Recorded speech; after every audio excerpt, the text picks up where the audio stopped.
오늘 이사야서 9장의 말씀은 메시아의 탄생과 예언이라고 되어 있습니다. 1절에서 보시면 스불론 땅과 납달리 땅, 스불론 지파와 납달리 지파가 멸시를 받았고 흑암에 있었습니다. 아수르에게 짓밟히고 빼앗김을 당해서 속국이 되어 있었습니다. 그때 고통을 받았고 나라 뺏긴 탄압을 받았습니다. 우리가 일제시대 때 압제를 받았던 것처럼 이 나라도 슬픔 아래 있었습니다. 옛적에 멸시를 당하게 하시는 분도 하나님이셨고, 그 말은 고통과 흑암의 주관자도 하나님이시요 멸시를 끝내고 영화롭게 해주시는 분도 하나님이시라는 겁니다. 2절 3절에서 보시면 전쟁도 하나님 손에 있고, 또 1절에 말한 것처럼 갈릴리를 영화롭게 하시는 분, 이방인의 땅처럼 여겨져서 멸시를 받았던 그 땅이 영화롭게 하시는 분도 하나님이십니다. 흑암인 큰 빛이 나타나면 없어집니다. 사망의 그늘진 땅에도 하나님께서 빛을 주신다고 하십니다. 그리고 창성함이 있고 즐거움을 주신다고 하십니다. 그것을 하시는 분은 하나님이시라고 분명히 말씀하십니다. 아수르를 거대한 땅, 거대한 제국 아수르가 넘어지지 않을 것 같지만 그것을 넘어뜨리는 분이 하나님이시고 구원하시고 해방시키신다고 말씀하십니다. 인간이 믿음을 가지면 인간의 기대 이상, 그리고 인간이 계획하고 있는 그 이상의 능력을 가지시는 분이 하나님이십니다. 4절 이하에 보면 하나님께서 무거운 멍에를 지시고 또 어깨에 채찍을 받으시고 압제자의 막대기를 미디안의 날과 같이 꺾으신다고 합니다. 사사기 6장부터 7장에 보시면 기드온이 나옵니다. 므낫세 12지파 중에서도 가장 약한 므낫세 지파 중에서 그것도 아주 약한 집안에 가장 작은 자가 기드온이었습니다.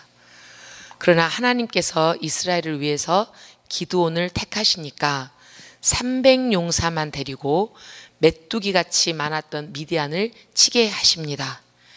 세상의 가장 강한 세력도 하나님께서 작은 자라도 세우셔서 하시면 그 강한 세력도 이 사람을 이기지 못합니다.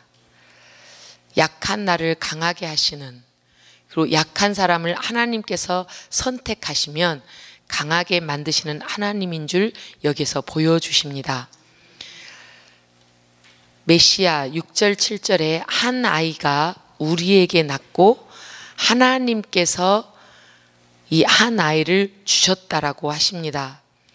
그렇게 주시면 흑암에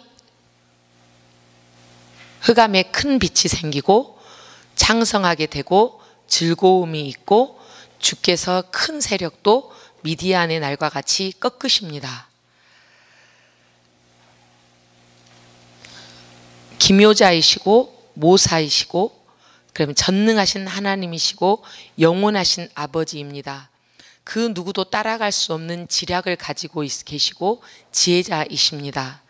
마태복음 4장 13절부터 17절까지 보시면 예수께서 나사렛을 떠나 스불론과 납달리 지경 해변에 있는 가버나움에 가서 사시니 이는 선지자 이사야를 통하여 하신 말씀을 이루려 하심이라. 그 말씀은 오늘의 말씀입니다. 스불론 땅과 납달리 땅과 요단강 저편 해변길과 이방의 갈릴리여 흑암에 앉은 백성이 큰 빛을 보았고 사망의 땅과 그늘에 앉은 자들에게 빛이 빛이었도다 하였느니라. 이때부터 예수님께서 전파하여 이르시되 회개하라 천국이 가까이 왔다 하시더라. 이사야가 예수 그리스도의 탄생하심, 우리를 구원해 주실 것을 미리 예언하고 있습니다. 이 말씀은 하나님께서 미리 알려주시고 희망의 때와 회복의 때가 분명히 있다라고 말씀해 주시면 그것은 분명히 이루어진다는 것입니다. 우리가 믿음만 지키고 있으면, 어떤 상황에서 믿음만 지키고 있으면 그 예언의 말씀은 반드시 이루어진 줄 믿습니다. 1절부터 7절까지 이 말씀에서는 스불론 땅과 납달리 땅, 버려져 있던 땅, 그 땅을 아수르가 누르고 있지만 그 세상 나라의 힘도 아무것도 아니라는 것. 스불론 땅과 납달리 땅을 회복시키는 분도 하나님이시라는 것입니다. 모든 것, 즐거움도 흑암도 빛도 큰 빛이 비추면, 예수 그리스도의 복음이 들어오면 그 흑암도 죽음도 사망도 모두 물러갈 줄 믿습니다. 빛이신 하나님의 말씀, 예수 그리스도가 이 흑암의 세상을 빛을 비추면 고통과 멸시가 없어집니다. 하나님께 우리가 그 빛을 바라보기만 하면 하나님 앞에서 즐거움을 누리게 해주십니다.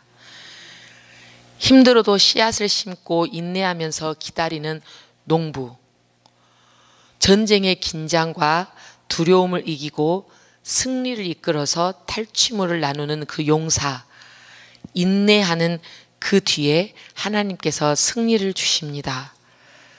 구원의 빛 예수 그리스도를 우리에게 하나님께서 이미 주셨습니다. 하나님의 아들 예수 그리스도께서 우리와 함께 계십니다. 이분을 믿고 이분을 바라보면 사탄의 명예도, 죄의 짐도, 걱정 근심도, 타락함과 약함도 하나님께서 지푸라기처럼 꺾으시고 타서 사라집니다. 우리의 이 짐을 대신 지고 가주십니다.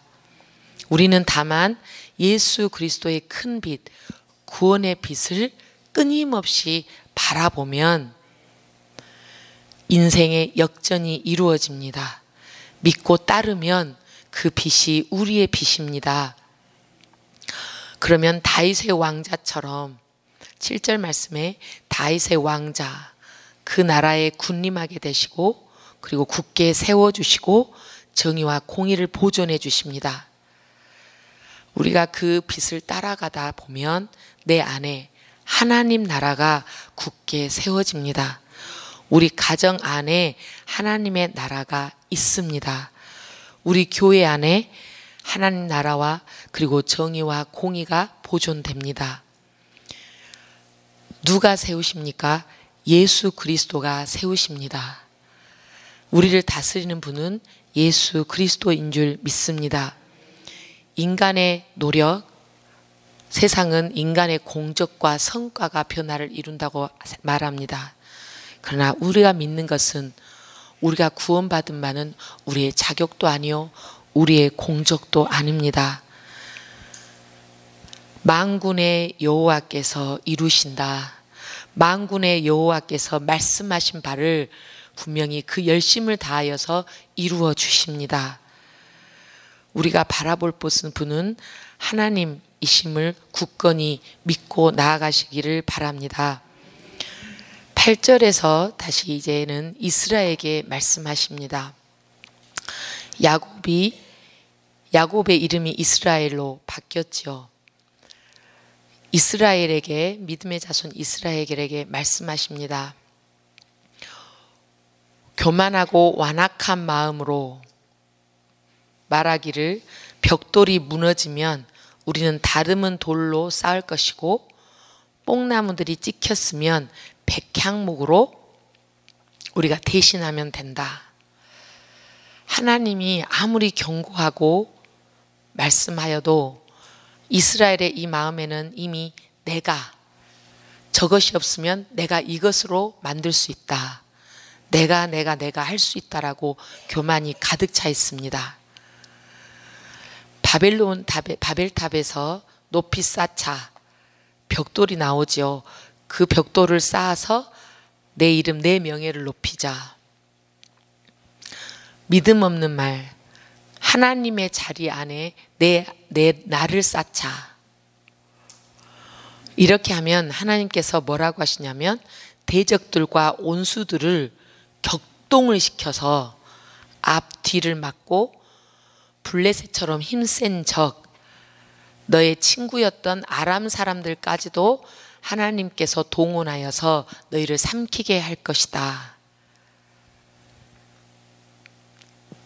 하나님께서는 그럴지라도 그렇게 내가 해도 성에 안 차니까 여호와의 진노가 돌아서지 아니하며 심판의 손이 여전히 펴져 있을 것이다. 오늘 9장에서 여호와의 진노가 돌아서지 아니한다는 것을 4번씩이나 말씀하시고 심판의 손이 여전히 펴져 있다라고 3번이나 말씀하십니다.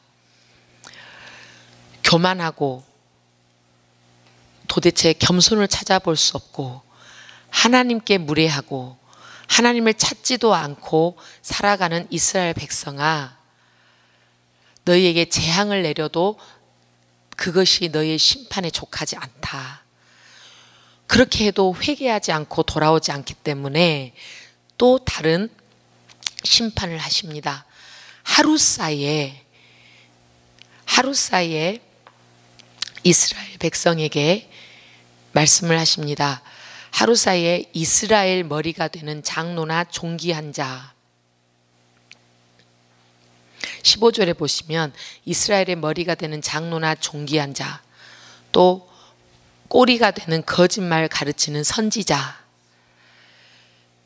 귀족이나 백성을 인도하면서 종려나무를 가지고 있는 그 귀족이나 백성 인도자, 갈대와 같은 백성들도 끊어버리신다고 말씀하십니다. 하루 사이에 백성들을 미혹하고 멸망시키고 우상으로 따르게 하는 경건하지 못한 자들, 그리고 악에 가득 차 있는 자들을 끊으신다라고 말씀하십니다. 그게 하루밖에 안 걸린다고 하십니다. 젊은이들을 기뻐하셨지만 이제 그 장정들도 기뻐하지 않으십니다. 국리를 여겼던 고아와 가부조차도 이제는 더 이상 긍휼히 여기지 않으십니다. 이렇게 끊어버리는데도 다시 하나님의 진노와, 그게 안 들리니까 하나님의 진노하심이 또 있습니다. 제가 이 말씀을 묵상하면서 하루 사이에서 가슴이 쿵 했습니다. 하루 사이에 내 인생에 하나님께서 하루 사이에 개입하시면 큰 빚도 주시지만 하루 사이에 내가 끊어질 수도 있겠다.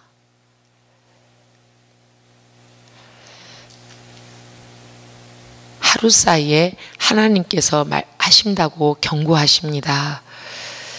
18절부터 19절에 보시면 또 여호와의 진노하심이 나옵니다. 악행이 불타오르고 찔레와 가시, 좋은 나무가 자라게 하는 걸림돌이 되었던 우리의 믿음이 성장할 수 있지만 막고 있는 찔레와 가시 같은 것을 태워버리십니다. 선한 사람, 하나님의 사람들을 넘어지게 하는 유혹과 죄와 악행이 하나님의 진노의 대상입니다. 나의 죄가 나를 태워버리는 불씨가 됩니다. 성령의 불로, 우리가 같은 불이지만 성령의 불로 우리 그 죄를 태워버리면 살 길이 열립니다. 우리가 하나님께 돌아가야만이, 하나님께 회개하며 엎드려 우리의 죄를 회개할 때 하나님의 진노가 돌아섭니다. 하나님의 손편이 이제는 그 손을 거두십니다. 어느 때까지 심판을 하시냐면 한 형제가 서로 그 살을 먹어버립니다. 사마리아 땅에 있었던 일이죠. 또 굶주려서 자기 살, 자녀의 살을 먹습니다. 우리가 말씀이 없으면 우리가 아무리 좋은 것을 먹고 배부르게 먹는다 할지라도 허기지고 만족함이 없습니다. 세상의 눈이 멀게 되면 우리가 자녀들의 영혼을 해치게 되고 그 영혼이 하나님을 떠나게 합니다. 우리가 하나님 앞에서 바르게 서야 할 때입니다. 참 만족과 참 사랑은 우리 남편이나 아내나 자녀가 아니고 오로지 하나님이신 줄 믿습니다. 인간의 교만, 탐욕, 완악한 마음, 악행, 시한폭탄입니다. 하나님의 말씀에 반발하게 하고 믿음에 대항하게 합니다. 이것은 하나님의 진노와 심판의 불만 있게 합니다. 이제는 메시아를 기다리며 하나님 예수 그리스도를 주셔서 감사합니다 하는 우리 입술의 고백에는 철저히 나를 내려놓고 하나님 앞에 겸손하고 나를 낮추는 때입니다. 이 땅에 오시고 십자가를 지신 예수 그리스도를 닮아가는 것만이 이 심판을 피할 길입니다. 우리가 욕망의 불에 그리고 세상의 것에 노예가 되어 있는데 이제는 깨어 있어서 하나님께로 우리가 돌아오고 하나님께 돌아오라고 외치는 입술이 되어야 될 때인 줄 믿습니다. 우리의 믿음의 사람들, 제자 반원들을 잘 인도해야 할 사명을 가지고 있습니다. 사역자 그리고 목자들, 리더, 교사들은 하나님의 진노의 불을 피하도록 우리 자녀들과 그리고 제자 반원들을 이끌어야 할 사명이 분명히 있습니다. 회개하고 하나님께 돌아오라고, 그것만이 살 길이라고, 참 생명이라고 외치는 우리가 되기를 원합니다. 하나님 안에, 하나님 나라 안에 있어야 우리가 영원히 보존됩니다. 우리가 고백했습니다. 하나님은 전능하신 분이시고 영존하신, 영원히 계시는 아버지이십니다. 평강의 하나님이시고 이분이 우리의 하나님이십니다. 구원은 내가 하는 것이 아니라 만군의 하나님 여호와께서 우리와 우리 가문의 삶 속에 개입하셔서 열심으로 이루어 주시는 줄 믿습니다. 단지 우리는 하나님과 하나님 말씀만 따라가면 이 길이 있습니다. 친구, 가족, 인간은 의지의 대상이 아닙니다. 오로지 구원의 대상입니다. 내가 가진 좋은 것, 귀한 물건 하루 사이에 태워집니다. 하나님께서 맡겨주신 것은 하나님의 일을 위해서, 하나님의 영광을 위해서 쓰라고 쓰임받도록 맡겨주셨습니다. 탐욕과 집착의 대상을 버리고 오로지 신뢰할 분, 오로지 믿을 분, 오직 예수 그리스도, 빛이신 예수 그리스도, 이분을 따라가는 우리가 되기를 원합니다. 살 길을 주시고 평안을 주시는 우리 하나님, 이 하나님께 붙어있기를 소망하면서 오늘 이 시간에 기도하는 우리가 되기를 원합니다. 기도하겠습니다.